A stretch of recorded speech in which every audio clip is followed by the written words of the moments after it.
Today I want to share with you the practice routine that took me from sloppiness to precision and confidence when playing advanced licks like this one.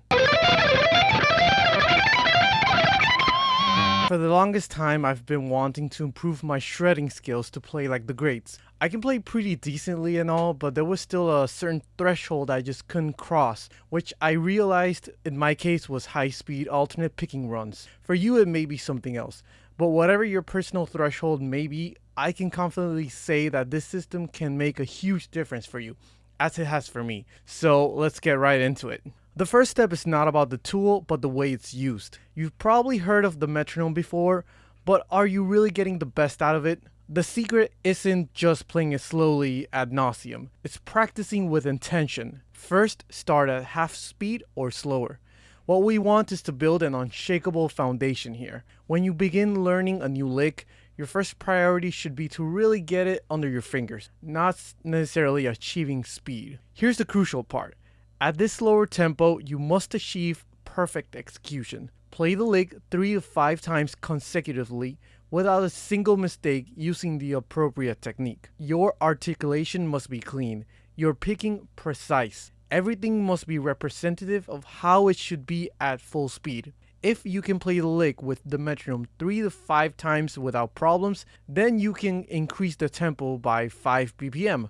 This methodical approach ensures that you're building proper muscle memory from the ground up. There's a common mistake that derails many guitarists. A lot of guitarists will change their technique in different tempos, often without even realizing. This is a huge bottleneck. The technique you use at 60 BPM must be identical to what you'll use at 160 BPM. Which should be the technique the player you're learning from used when they played it. If the lick uses alternate picking, then you must be alternate picking at 60 BPM, not economy picking, for example. Speed should be the only difference. When you practice with sloppy technique at slow speeds, you're training your muscles to fail at higher speed. Think of it this way.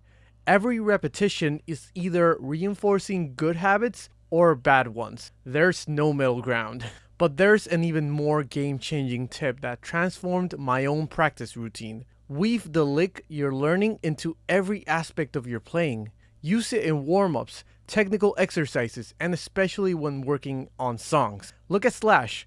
He transformed a simple technical exercise into the iconic Sweet Child of Mine riff. That's creative practice at its finest. By incorporating new techniques into various musical contexts, you're not just learning a lick, you're developing a vocabulary that you can use instinctively in your playing, which is exactly what you need. The importance of proper physical technique cannot be understated.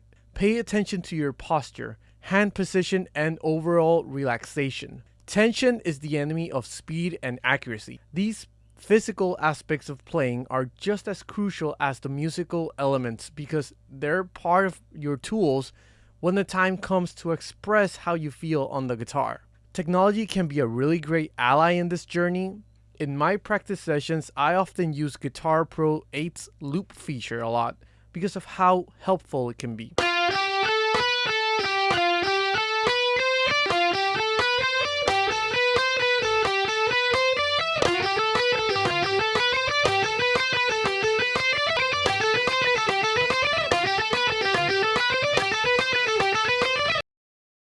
This is not a sponsored video or anything, but its powerful looping feature is perfect for learning tough licks. And I'm surprised more programs don't have this. It's like having a personal practice assistant that automatically increases the speed every repetition, which is ideal for difficult licks and passages. This helps you stay in the zone and lets you focus purely on execution and refinement. This feature genuinely makes practice more efficient and effective, and is by itself worth the price of admission, if you ask me.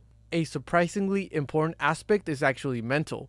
Even when you're away from the guitar, it can be useful to visualize the movements you'll be practicing. This mental rehearsal can significantly improve your physical execution. Professional athletes use this technique regularly, And it's just as effective for musicians. When you're away from your instrument, you can still be improving by mentally running through the movements in your head. Sounds weird, but it does work. And whether you realize it or not, your brain will subconsciously do this as well in the background while you go about your daily life. If you really want to go for bonus points, tracking your progress is a great idea. You can keep a practice journal noting your starting tempo, achievements, and areas that need work. This documentation serves two purposes. It helps you identify patterns in your learnings and provides motivation when you can see your improvement over time. Remember to celebrate small victories. Every clean repetition at a new tempo is progress,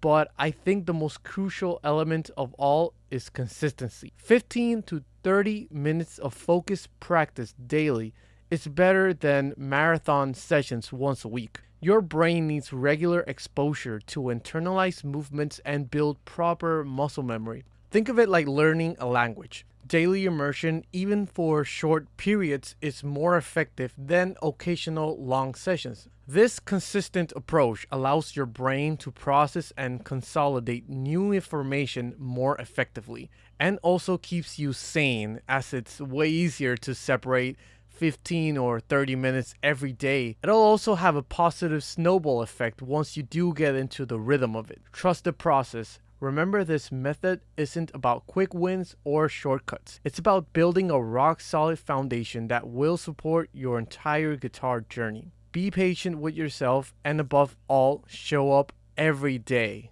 The results might not be immediate, but they will be lasting. With dedicated practice using this method, you'll develop not just technical proficiency, but also the confidence and musical understanding to express yourself freely on the instrument. So there you have it, a proven method that will help you master even the most challenging guitar licks. Remember, start slow, maintain good technique, and increase speed gradually. This systematic approach has worked for countless guitarists, including myself, and I'm confident it will work for you too. If you want to go deeper with your guitar knowledge, I've prepared a free PDF called Top 5 Must-Know Guitar Chord Shapes and How to Use Them, where you can learn 5 of my favorite guitar chords and their inversions. This PDF will help you deepen your knowledge on the guitar, and it's free for you to download now at the link below. Thank you so much for sticking with me until the end. If you're ready for more guitar knowledge, check out this other video I made. And until then, keep practicing, and I'll see you in the next video.